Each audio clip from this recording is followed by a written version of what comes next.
I'm Marc Morton, Local Government Liaison with the COGCC. I've been at that agency for about 5.5 years now, and it's been an interesting work experience.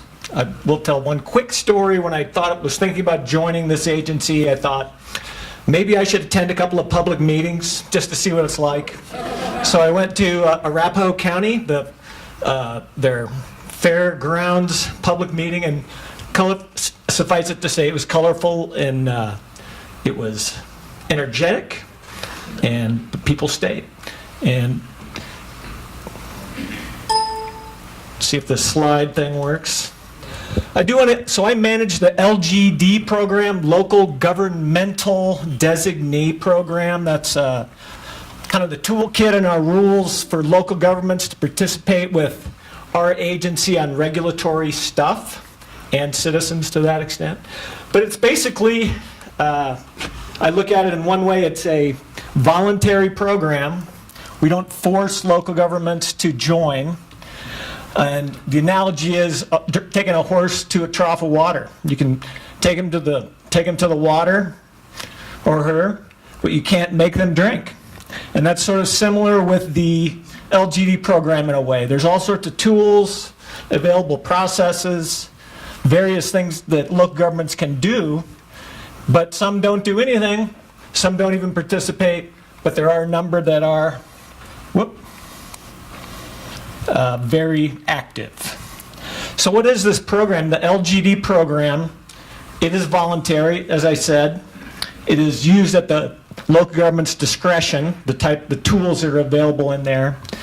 And it's also unique to Colorado. I didn't think the New Mexico person was going to talk about their LGD program, but it's pretty key here in Colorado as giving tools to local governments to get their points across, their views, establish their goals, et cetera, with regards to oil and gas development. So what kind of tools do they have with this program? They get all sorts of information and notifications directly from the COGCC and operators and elsewhere. They can comment on permit applications, drilling and location permit applications.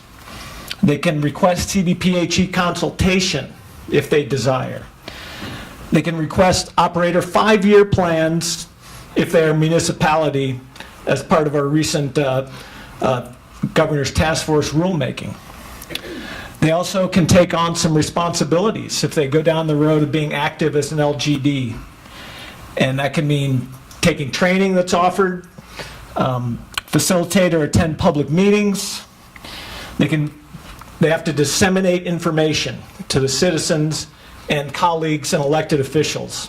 That's one of the things we let them know is they're the point people for the oil and gas operations at the local level. They got to push it out as much as possible. So what kind of notifications do local governments get? Well, they come in many forms. We have this e-form system. It's how operators submit most of their forms for drilling, for well abandonment, et cetera, about 40 forms. But we give training to the local government folks on this e-forms platform, so they'll get notifications directly from this e-form system. They're cryptic. They say a notification is coming that deserves your attention. Might be a new permit application for a well or a location. There's only about 6 of them, though, that go from the e-forms directly to the LGD. And that includes 48-hour notice of drilling, 48-hour notice of hydraulic fracturing, flow line abandonment, for some examples of that finite list.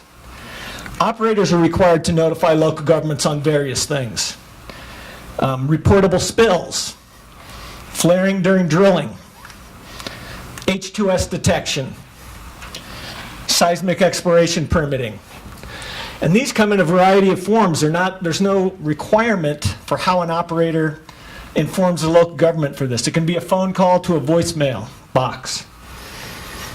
I would suggest thinking about emailing. If you're going to send somebody, call them on the telephone if you don't get them in person. Do some redundancy there, like you do with water protection, with surface casing, etc. Redundant notifications, make sure they get the information. There's all sorts of hearings related notifications a local government will get. Those don't necessarily go to the LGD.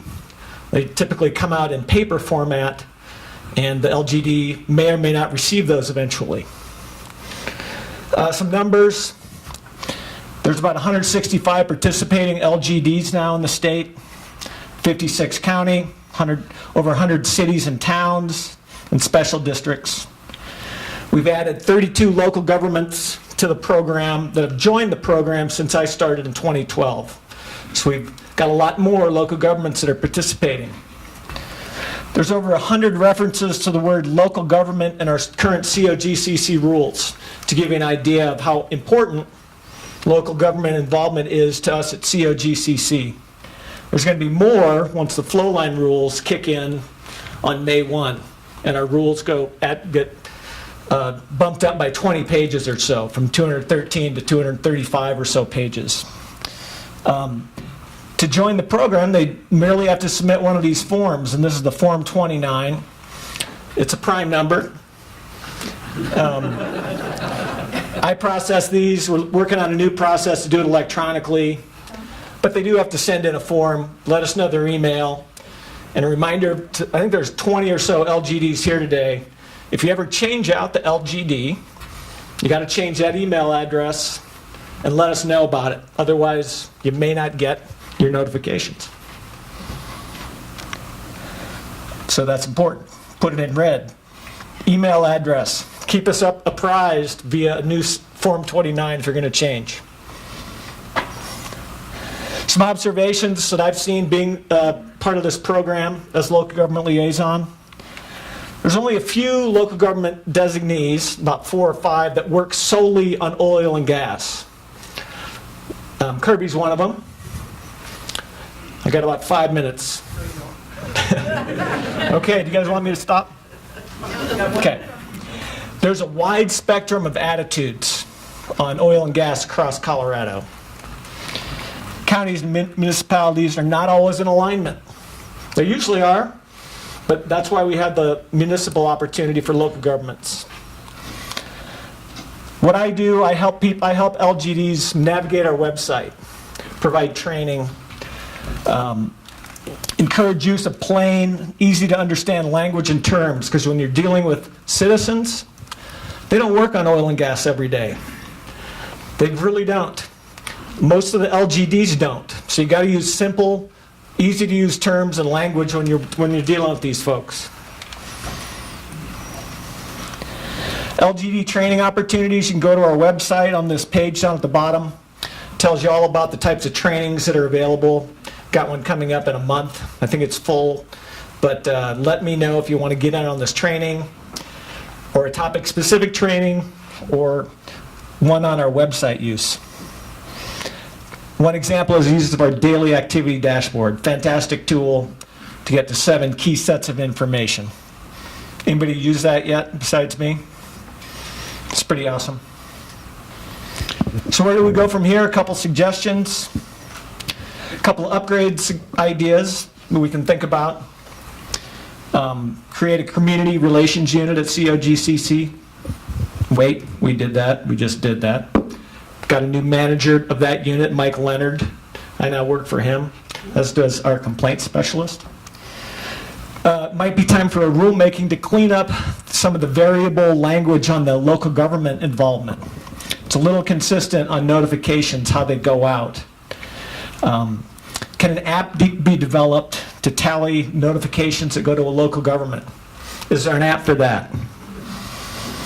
How can we make processes easy for the lay people, LGDs, of which there are many, easier to understand? We need to go to Q&A. Okay, one final slide, some tips, and just to point on our mission, remind folks our mission at COGCC is to have responsible development. So be responsible out there, everybody. Work hard and engage with everybody, whether or not they agree with you or not. And I'll leave it there if there's any questions.